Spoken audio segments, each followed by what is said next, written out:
मुद्दा में आप सभी का स्वागत है। मैं हूं आदित्य नामदेव। छत्तीसगढ़ में धर्मांतरण का मुद्दा हर सरकार में एक बड़ी चुनौती रहा है। भाजपा और कांग्रेस दोनों इस मुद्दे पर ठोस कदम उठाने की बात तो करती हैं, लेकिन हकीकत में कार्रवाई धर्मांतरण के मुद्दे पर कहीं नजर नहीं आती। लिहाजा जशपुर से लेकर सरगुजा तक और कांकेर से लेकर दंतेवाड़ा तक बदस्तूर धर्मांतरण जारी है। हालांकि इस बीच बागेश्वर धाम सरकार का एक बयान सियासी गलियारों के साथ साथ आम लोगों के लिए भी काफी चर्चाओं में है। दरअसल बाबा बागेश्वर ने दावा किया है कि वो जल्द ही छत्तीसगढ़ में धर्मांतरण के खिलाफ पद यात्रा करेंगे।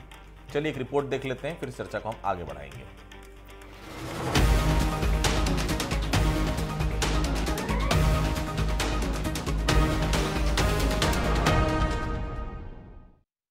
धर्मांतरण को रोकने के लिए व सनातन के प्रति लोगों को जागरूक करने के लिए, एकजुट करने के लिए, हिंदुत्व को जगाने के लिए हम बहुत ही जल्दी बस्तर में आएंगे। बागेश्वर धाम पीठाधीश्वर के इस ऐलान के बाद सूबे में धर्मांतरण पर सियासी रण सज गया है। बस्तर में लंबे वक्त से भोले भाले आदिवासियों को पहला फुसलाकर उनका धर्मांतरण कराया जा रहा है। धर्मांतरण को लेकर अब धीरेन्द्र कृष्ण शास्त्री ने मोर्चा खोल दिया है। बागेश्वर धाम ने बस्तर में धर्मांतरण के खिलाफ पद यात्रा करने का ऐलान किया है। धीरेन्द्र कृष्ण शास्त्री ने धर्म परिवर्तन के पीछे विदेशी ताकतों का हाथ भी बताया। धर्मांतरण को रोकने के लिए व सनातन के प्रति लोगों को जागरूक करने के लिए, एकजुट करने के लिए, हिंदुत्व को जगाने के लिए हम बहुत ही जल्दी बस्तर में आएंगे, ताकि मानवता पर कार्य किया जा सके, शिक्षा पर कार्य किया जा सके और हर हाल में यह हमारा छत्तीसगढ़ समृद्ध होवे, ऐसी प्रार्थना के लिए हम बेझिझक बहुत प्लांटेड तरीके से इसमें विदेशी ताकतें लगी हुई हैं। और यहाँ की एशिया की सेकंड बिगेस्ट यहाँ पर जो है जशपुर में चर्च है, तो उन लोगों के द्वारा भी एक मानव श्रृंखला भी बनाई गई थी। बहुत बड़ी मानव श्रृंखला के बारे में हमको जानकारी लगी।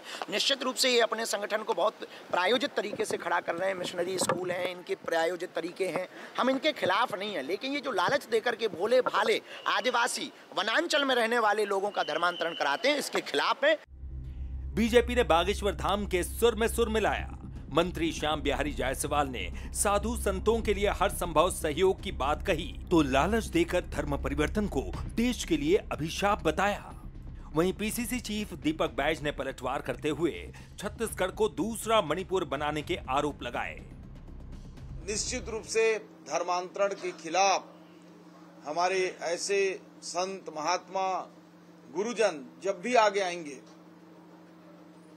हम उनके पीछे सदैव सहयोग के लिए खड़े हैं और आवश्यकता पड़ी तो स्वयं आगे चलकर धर्मांतरण और मतांतरण को रोकेंगे। ये देश के लिए एक अभिशाप है और इसको समाप्त करना ही हम लोगों का उद्देश्य है।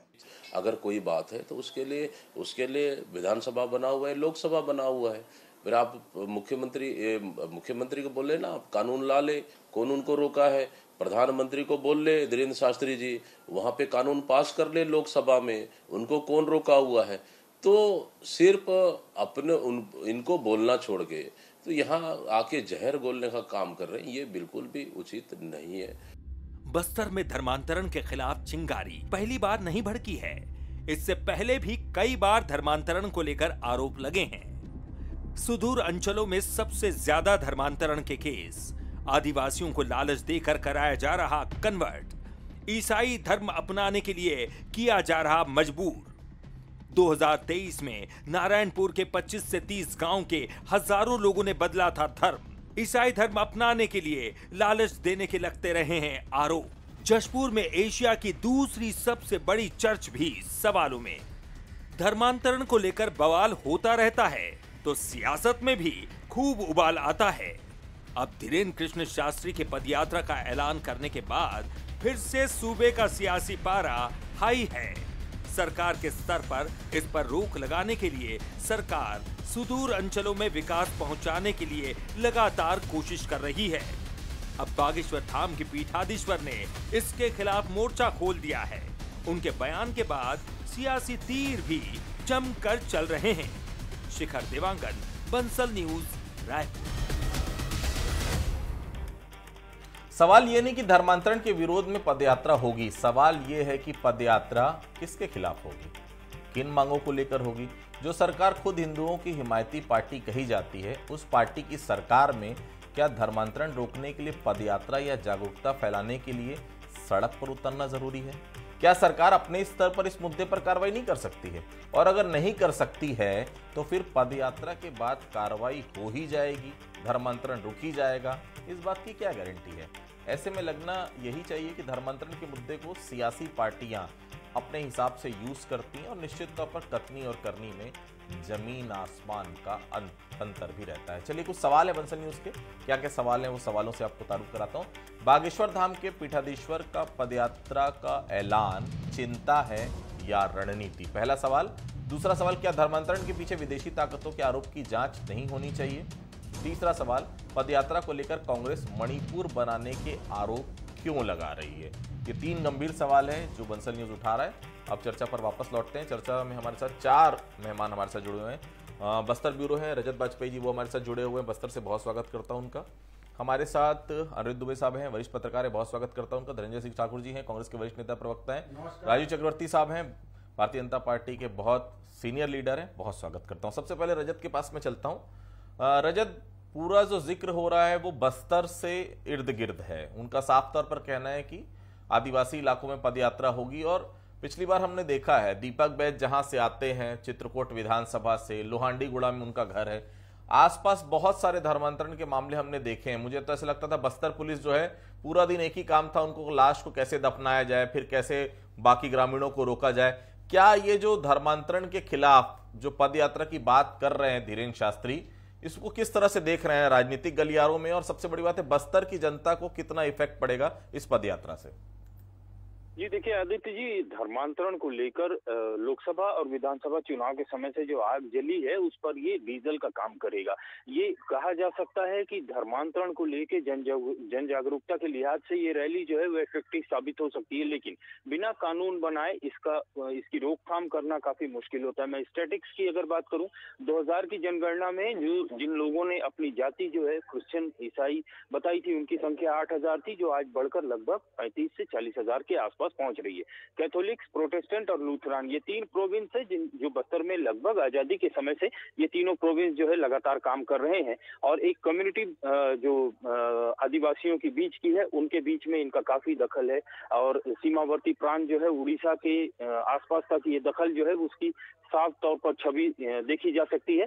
अगर बात करें चर्चों की, तो 75 से 80 चर्च तो अकेले जगदलपुर शहर में है। बस्तर जिले में 180 से ज्यादा चर्च हैं और लगभग संभाग के सारे जिलों में चर्चों की संख्या जो है वो लगातार बढ़ती जा रही है। और ऐसा नहीं है कि कांग्रेस या बीजेपी के समय में हर किसी की भी सरकार रही हो, चर्चों की संख्या काफी बड़ी, धर्मांतरण भी हुआ। हालांकि आप ऑफिशियल तरीके से अगर देखा जाए तो धर्मांतरित लोगों की संख्या केवल 300 बताई जाती है, क्योंकि ये कानून से जुड़ा चीज है, इसलिए इसे इस संख्या को छुपाने की कोशिश की जाती है। आदिवासियों में जो विरोध है वो इस बात को लेकर है कि जाति और धर्म दोनों अलग अलग बताया जाता है और प्रिविलेज लेने की जो कोशिश होती है, क्योंकि शेड्यूल्ड एरिया है, ऐसे में यहाँ जो आरक्षण का लाभ मिलता है वो प्रिविलेज लेने की कोशिश जो है उससे रोकने की कोशिश है। आदिवासी जो सीनियर लीडर्स हैं, उनके जो आदिवासी समाज से जुड़े हुए लोग हैं, उनका कहना यह है कि धर्मांतरित लोगों को किसी भी तरीके का आरक्षण का लाभ नहीं मिलना चाहिए। ऐसे में ये लड़ाई जो है वो फिलहाल थमती हुई नहीं दिख रही है और इसका एक परमानेंट सोल्यूशन अगर देखा जाए तो बगैर कानून बनाए इस समस्या से जो है निपटना फिलहाल तो मुमकिन नहीं दिखाई देता। आदित्य जी। जी धन्यवाद रजत। अब मैं मेहमानों के पास लौटता हूं।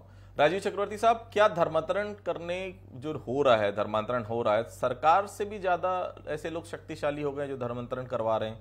क्यों नहीं रोक पाती सरकार? क्या कारण आप इसका मानते हैं राजीव जी? आदित्य जी, सरकार की अपनी सीमाएं होती है। सरकार एक मिशनरी, एक मिशन होता है, एक टूल होता है जिसके द्वारा वो लोगों की काम करती है। लेकिन जो धर्मांतरण हो रहा है, अगर आप नॉर्थ ईस्ट में देखेंगे, उत्तर पूर्व के राज्यों को देखेंगे, वहाँ पर तो लोग अब कहने लगे हैं कि हमारी संस्कृति ईसाई संस्कृति है, हमको भारत के साथ नहीं रहना है, भारत की विविध संस्कृति है, हमें अलग कर दीजिए, हमें चाइना के साथ मिला दीजिए या क्रिश्चियनरी स्टेट बना दीजिए। वहाँ के बोडो, सूडो से लेकर तमाम जो लाल डेंगा थे, जो ईसाई नेता थे, वो रोज तिरंगा झंडा जलाया करते थे कि हमें अलग राज्य चाहिए, भारत से अलग होना है। तो धर्मांतरण आगे चलकर राष्ट्रांतरण में तब्दील हो जाता है। लेकिन बहुत दुख की बात है कि जब पोप जॉन पॉल भारत की यात्रा कर रहे थे और वो आते हैं और यहाँ के जो शक्तिशाली महिला जो राजनीतिक दल की थी उनसे कहते हैं कि you commit that this thing be very closely and very fastly, जो धर्मांतरण होना चाहिए उन्होंने समझाया कि होना चाहिए, और वो महिला ने कहा बिल्कुल होगा, हम करेंगे इसको, प्रयास करेंगे। और दुख की बात है जो हमारे दरिद्र बंधु हैं, जो हमारे वनांचल के बंधु हैं, उनको प्रलोभन देकर, उन्हें लालच देकर जहां तक सरकार नहीं पहुंच पाती है उनका धर्मांतरण किया जाता है। और बाद में जो एक देखिए बहुत बड़ी लड़ाई है, बाद में यही लोग आकर इकट्ठा होकर कहेंगे कि हमें भारत में नहीं रहना है। तो ये इसमें CIA भी इन्वॉल्व है, इसमें अमेरिका के मिशिगन से लेकर तमाम जो इटली के जो वेटिकन सिटी के लोग हैं ये लोग इन्वॉल्व है। तो देखिए ये धर्म युद्ध है। और सरकार के अलावा भी अगर धीरेन्द्र शास्त्री जी कहते हैं कि हम पदयात्रा करेंगे, जागरूकता लाएंगे, तो ये सरकार के खिलाफ नहीं है, ये है कि हम किस प्रकार से जागरूकता करें ताकि धर्मांतरण ना हो और सामाजिक जो है लड़ाई चल रही, वर्ग संघर्ष चल रहा है। धनंजय जी, आपके कार्यकाल में धर्मांतरण के कई बड़े मुद्दे सामने आए थे, हमारे चैनल में कई बार खबरें चली किस प्रकार प्रलोभन देकर धर्मांतरण किया जा रहा है, बावजूद कार्रवाइयां क्यों नहीं हो पाती, क्या कारण मानते हैं आप? देखिए आदित्य जी, हमारी सरकार के दौरान जब भी कोई इस प्रकार से घटना हुई है कि प्रलोभन देकर या किसी लालच में, दबाव में, तो हमारी सरकार के दौरान कार्रवाई हुआ। और आप देखेंगे, मुझे थोड़ा सा पीछे जाना होगा, लगभग 1 साल पहले माननीय सर्वोच्च न्यायालय ने जो जोर जबरदस्ती धर्मांतरण उसको लेकर चिंता जाहिर की थी और केंद्र सरकार को कहा था कि इस पर एक सख्त कानून बनाया जाए। आज तक तो कानून नहीं बना है और लगातार आप देखेंगे, चाहे अभी छत्तीसगढ़ में भाजपा की सरकार है, 11 महीने में कई धर्मांतरण की घटनाएं हो गई। एक सिलियारी के पास एक गांव है, वहां भी धर्मांतरण को लेकर कुछ वीडियो मैंने देखा था। गुजरात में तो लगभग 8000 लोगों ने कलेक्टर को आवेदन दिया था कि हमको धर्म परिवर्तन करना है। मध्य प्रदेश में वही हाल है, उत्तर प्रदेश में वही हाल है। तो जब तक इसमें एक ठोस मजबूत कानून नहीं बनेगा कि कोई लालचपूर्ण धर्मांतरण ना कराए या करवाने वालों पर कार्रवाई ना हो, तब तक कैसे आप रोकेंगे? और अभी भाजपा के प्रवक्ता के मैं वक्तव्य सुना था, बड़ा ताजुब लगा। केंद्र में इनकी सरकार है, गृह मंत्री अमित शाह जी हैं, बहुत ताकतवर अपने आप को बताते हैं, और CIS क्या क्या ये जो नाम लिए विदेशी ताकत, इसकी जानकारी भाजपा के प्रवक्ता को है, अमित शाह जी को नहीं है, उसको रोक नहीं पा रहे। तो ये तो बहुत दुर्भाग्य की बात है ना, ये तो सिर्फ राजनीति करना चाहते हैं। और मैं निश्चित तौर पर मैं कहता हूँ, हालांकि मैं तो शंकराचार्य जी को मानता हूँ और उनकी बातों पर अमल करता हूँ, और जिस प्रकार से धीरेन्द्र शास्त्री जी की बात आ रही है, तो उसको उनको तो प्रधानमंत्री कार्यालय में पहले धरना देना चाहिए जाके कि आपने माननीय न्यायालय के आदेश पर कानून क्यों नहीं बनाए करके, उसके बाद वो पदयात्रा कर ले जब बात ना माना जाए उसका। तो अनुज जी, छत्तीसगढ़ में धर्मांतरण कितना बड़ा मुद्दा है, वो भी तब जब घर वापसी जैसे कार्यक्रम बरसों से चल रहे हैं, इसका कुछ सियासी गणित भी है ऐसा लगता है आपको? अनुज जी, आपने 2 बात कही, बरसों से और गणित। अभी भाई धनंजय ने कहा कि मैं पीछे जाना चाहूंगा, तो मैं भी पीछे चले जाता हूं। बात 80 के दशक की है, जब अविभाजित मध्य प्रदेश था और उस दौर में जो है दिलीप सिंह जुदेव जी वहाँ पे सरगुजा क्षेत्र में और जशपुर महाराज वहाँ पे ऑपरेशन घर वापसी चलाया करते थे, पर जो धर्म बदल देता था तो वापस हिंदू धर्म में लौटने वाली बात थी। 80 के दशक में अविभाजित मध्य प्रदेश में मध्य प्रदेश के मुख्यमंत्री थे अर्जुन सिंह जी। जब वो मुख्यमंत्री बने तो उन्होंने उपचुनाव के लिए खरसिया क्षेत्र चुना, और खरसिया क्षेत्र चुना तो उस समय भारतीय जनता पार्टी नई नई अस्तित्व में आई थी, तो उसने दिलीप सिंह जुदेव जी को अर्जुन सिंह जी के खिलाफ मैदान में उतारा। और निश्चित रूप से कहने में मुझे कोई गुरेज नहीं है कि अर्जुन सिंह जी को उस चुनाव में दिलीप सिंह जुदेव जी ने पानी पिला दिया था। मतलब अर्जुन सिंह जी जैसा कद्दावर नेता, मैं भी उनका मुरीद हूँ, राजनीति में अर्जुन सिंह जी का वाकई में कोई मुकाबला नहीं दूर दूर तक दिखाई देता, लेकिन वो चुनाव ऐतिहासिक था। लोग जिन्होंने देखा है वो आज भी याद करते हैं, मैंने वो चुनाव देखा था। और आदित्य जी देखिए क्या धर्मांतरण की बात है, ये तो आज़ादी की लड़ाई के पहले से चला आ रहा है, जहाँ तक कि मैं समझ रहा हूँ। वो इसलिए कि गांधी जी की जो किताब है सत्य के प्रयोग, उसमें भी एक जगह जिक्र आता है और एक संकेत है कि मतलब किस तरह धर्मांतरण की झलक उस समय भी दिखाई देती थी। और दूसरी बात आदित्य जी, बात जशपुर की मैंने की, एक समय में सरगुजा की तरफ से बातें बहुत आया करती थी। आज जो विषय है तो पूरा बस्तर पर केंद्रित है। आज आपने 2-3 सवाल भी उठाए डिबेट शुरू होने के पहले। सरगुजा जो है बेल्ट पूरा आदिवासी, बस्तर बेल्ट पूरा आदिवासी। प्रश्न तो ये भी उठ सकता है या उठना चाहिए कि आदिवासी बेल्ट में ही इतनी जो है धर्मांतरण की लहर अगर कहीं चल रही है तो क्यों चल रही है। और आखिरी लाइन, धर्मांतरण 3 तरीके से हो सकता है आदित्य जी। एक तो स्वतः अगर कहीं मेरी इच्छा है या किसी की भी इच्छा है तो कोई धर्म अपना सकता है, उसमें कोई बुराई नहीं। दूसरा है ब्रेन वॉश, आप मतलब है ना कुछ ऐसा खेल खेलें और कुछ ऐसा लगाएं कि वहां पे ब्रेन वॉश। और तीसरा अंतिम दबाव पूर्वक, तो पहली बात तो है उसमें आप किसी को रोक नहीं सकते, वो उसकी स्वेच्छा है, लेकिन अगर कहीं ब्रेन वॉश और दबाव पूर्वक अगर कहीं होता है तो बेहद आपत्तिजनक है। बिल्कुल। राजू जी, सीएम का एक बयान आपको याद होगा, बहुत चर्चाओं में आया था जब उन्होंने धर्मांतरण पर चिंता भी जताई थी और स्पष्ट संकेत भी दिया था। साल भर में कितनी कार्रवाइयां हुई, सरकार बन गई आपकी। सीएम खुद जशपुर से आते हैं जहां पर घर वापसी सालों से हो रही है। राजू जी देखिए, ये इस प्रकार सा है कि जब हम रोकते हैं, जो चर्च बनाए जाते हैं उस पर जब जाते हैं तब मीडिया ये दिखलाती है, ये विपक्ष दिखाती है, देखिए यहाँ तो लोकतंत्र का अपहरण हो गया है, कानून व्यवस्था खराब है।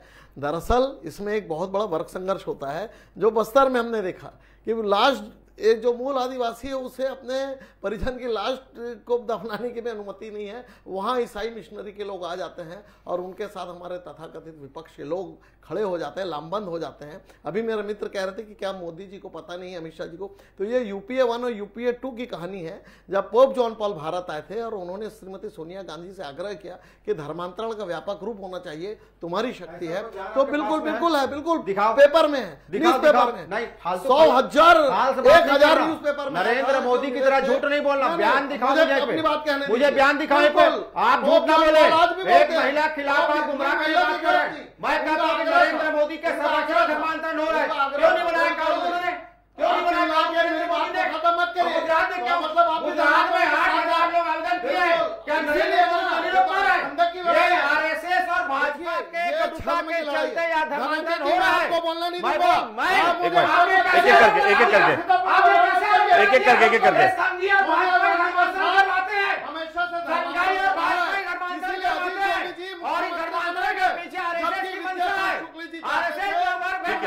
अपनी बारी में एक मिनट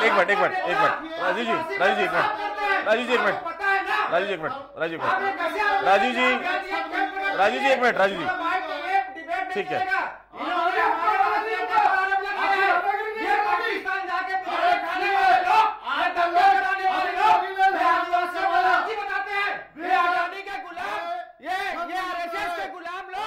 आपने कैसे बोल दिया?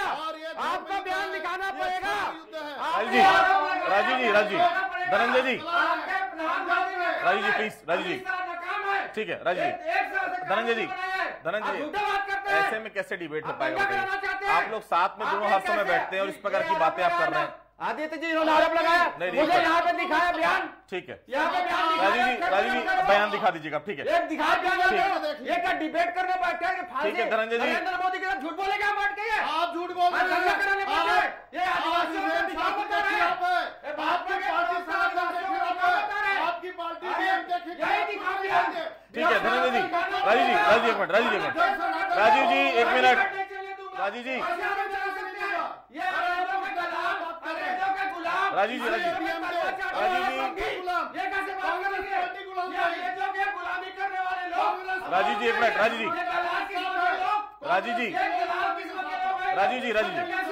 राजू जी प्लीज एक मिनट।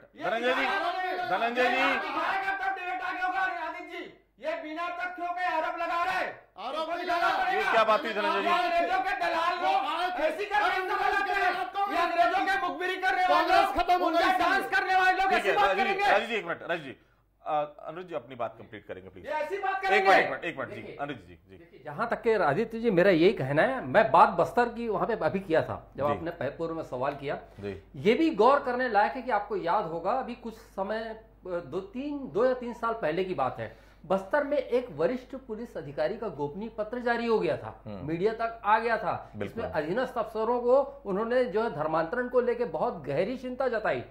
और दूसरी बात आदित्य जी, यहाँ पे मैं जहां तक समझ पा रहा हूं कि मतलब बरसों से, शायद मेरा आपका बर्थ नहीं हुआ होगा तब से यहाँ से धर्मांतरण की कहानी यहाँ चली आ रही है। बिल्कुल। और आज भारतीय जनता पार्टी का ये एजेंडा है, आज बागेश्वर धाम जी की बात आ रही है, तो एक प्रश्न ये भी होता है कि क्या राजनीति में सब चीजों का समावेश होना चाहिए? तो मैं अपनी ये एक लाइन की बात कहूंगा कि राजनीति में जहां तक कि धर्म की बात है, धर्म में राजनीति ये तो बरसों से चला आ रहा है, जवाबी चीजें तैयार होती रही, 77 का लोकसभा चुनाव था, तो उस समय करपात्री जी महाराज एक बहुत बड़ी हस्ती से, राम राज्य परिषद उनकी पार्टी थी, और उनका बाकायदा जो है छत्तीसगढ़ में भी उनकी पार्टी चुनाव लड़ी। उसमें एक स्लोगन पोस्टर में नजर आया करता था, दैहिक दैविक भौतिक तापा, राम राज्य में कहो नहीं व्यापार। तो ये चीजें जो अपने अपने तरीके से काम चलते आ रहा है और अपने अपने ढंग से चली आ रही है। धनंजय जी, बागेश्वर धाम जा रहे हैं धर्मांतरण रोकने के लिए, आप भी धर्मांतरण रोकना चाहते हैं, तो क्या पदयात्रा में शामिल होगी कांग्रेस भी उनके साथ? मैं ऐसे फालतू लोगों के पदयात्रा में हम शामिल, हम तो कह रहे हैं बागेश्वर नाथ को नरेंद्र मोदी के द्वार में जाके धरना देना चाहिए। 1 साल से कोर्ट ने आदेश जारी किया है, धर्मांतर रोकने सख्त कानून बनाए। क्या बागेश्वर नाथ जी में क्षमता नहीं नरेंद्र मोदी जी के जाके धरना दे? क्यों कानून क्यों नहीं बनाया है? यहाँ पर आकर और वर्ग संघर्ष कराना चाहते हैं। हम तो कह रहे हैं ना, धर्मांतरण नहीं करना चाहिए किसी को, कोई दबाव पूर्वक कराता है उससे शिकायत होनी चाहिए। पर बागेश्वर नाथ जी बताए ना, वो वहां क्यों नहीं जाते हैं? क्या डर लगता है नरेंद्र मोदी जी से उनको वहां जाने पर? और धर्मांतरण में पदयात्रा करे, बिल्कुल लोगों को जागरूक करना चाहिए, अपने अपने धर्म रहने के लिए सबको जागरूक करने की आवश्यकता है। पर यहाँ के राजनीतिक बयान क्यों देना? उनमें साहस है, क्षमता है। हम तो कह रहे हैं आप जाओ दिल्ली में धरना दो नरेंद्र मोदी के बंगले के आगे, क्योंकि कानून वही नहीं बना पा रहे देश में। और गुजरात में जाए ना भाई, और छत्तीसगढ़ के आदिवासियों को ना लालची और बिकाऊ ना बताए बागेश्वर नाथ जी या भाजपा के नेता। ठीक है, मेरे आपसे सवाल था राजीव जी, अभी सीएम से भी मुलाकात हुई थी बागेश्वर जी की, तो क्या इस संदर्भ में कोई बातचीत हुई? क्या अभी पद यात्रा की बात सामने आई, इससे क्या होगा? हिंदुत्व के एजेंडे के साथ आप लोग आगे बढ़ते रहे, बाबा बागेश्वर आपकी सरकार के खिलाफ ही पद यात्रा निकालेंगे, कह सकते हैं ना हम लोग ये बात? देखिए, स्वामी विवेकानंद भी जब शिकागो में गए थे धर्म संसद में, तो उनका कहना था कि हमारे जो वेद है, वेद वेदांत है, सनातन धर्म है, वो श्रेष्ठ है। और उस समय से जो बात चली आ रही थी, जब अंग्रेज यहाँ पर आए, तो बार बार कहते थे कि आप अनपढ़ देश के हो, आप सांप और जादूगर के देश के लोग हो, हमारा जो धर्म है वो ईसाई धर्म है, हाँ वो सबसे बड़ा श्रेष्ठ धर्म है। तो जब स्वामी विवेकानंद भी यात्रा करते हैं और देश देशांतर तक वो धर्म के लिए वेद वेदांत और सनातन की लड़ाई लड़ रहे थे, तो बागेश्वर धाम भी अगर इस लड़ाई को आगे बढ़ाते हैं, देखिए ये जो छद्म युद्ध है, ये धर्म युद्ध नहीं, छद्म युद्ध है आदित्य जी, इसमें सारे लोगों को लेकर ऊपर से पता नहीं चलता है, वो धर्मांतरण करते हैं और बाद में यही लोग कहते हैं कि हमारी संस्कृति विविधता है, हम इस संस्कृति का हिस्सा नहीं है, हमें देश से अलग कर दो। अभी जो नक्सलाइट है वो भी इनका साथ देते हैं, सीआईए इनका साथ देते हैं। ठीक है, धनंजय जी, एक सवाल है, आप लोग लगातार कहते हैं कि जबरदस्ती धर्मांतरण करवाया जाएगा तो हमारी सरकार कार्रवाई करती, ये आपने कहा था हर समय, लेकिन आपको भी अपने धर्म से प्यार है, मुझे भी है, अनिरुद्ध भाई को, सबको है। जब तक कोई प्रलोभन या लालच नहीं दिया जाएगा, कोई अपना धर्म तो नहीं छोड़ सकता। ऐसे में जहां जहां ऐसे प्रकरण आते हैं, आपकी सरकार ने भी बड़ी कार्रवाई नहीं की, भाजपा भी आपको देखकर शायद कार्रवाई नहीं कर रही है, इसका निराकरण क्या है? छोटा सा मैं तो कह रहा हूं ना, माननीय न्यायालय ने जो चिंता जाहिर की है, और केंद्र सरकार को इस पर सख्त कानून बनाने के लिए जो निर्देश दिया जाए, 1 साल हो गया है कि नरेंद्र मोदी जी क्यों कानून नहीं बना रहे हैं? क्या उनके संबंध है ऐसे धर्म परिवर्तन कराने वालों से? गुजरात में इतने बड़ी संख्या में लोग धर्म परिवर्तन के लिए आवेदन क्यों दे रहे हैं? क्यों दे रहे हैं भाई? क्योंकि ये सरकार में बैठे जो लोग हैं, इनकी पार्टी है, सिर्फ वर्ग भेद कराकर राजनीतिक रोटी सेकती है। मैं तो कहता हूँ ना, धर्मांतरण किसी को नहीं करना चाहिए, कितना भी आपको कष्ट हो, कितना भी दुख हो, अपने धर्म पर आपको भरोसा होनी चाहिए। ठीक है, तो देखिए, धर्मांतरण छत्तीसगढ़ में शुरू से ही बड़ा मुद्दा रहा है, चुनाव के समय ये और बड़ा हो जाता है। बस्तर पिछले चुनाव के समय खूब जला 18 से 23 के बीच में, और विधानसभा में एक रिपोर्ट ये भी आई कि भारतीय जनता पार्टी शासनकाल में सबसे ज्यादा चर्च बने हैं। अब वो रिपोर्ट सही थी या नहीं थी ये तो विधानसभा परिषद जाने, लेकिन विधानसभा में वो रिपोर्ट सामने आई थी। अब बागेश्वर धाम अगर बस्तर में पदयात्रा करेंगे, धर्मांतरण के खिलाफ पदयात्रा करेंगे, तो इसका राजनीतिक लाभ किसे मिलेगा, किसे नुकसान होगा, ये तो आने वाला वक्त बताएगा। आप सभी हमसे जुड़े, आप सभी लोगों को बहुत बहुत धन्यवाद। आज का मुद्दा फिलहाल इतना ही, बाकी खबरों के लिए आप लगातार बने रहिए बंसल न्यूज के साथ। नमस्कार।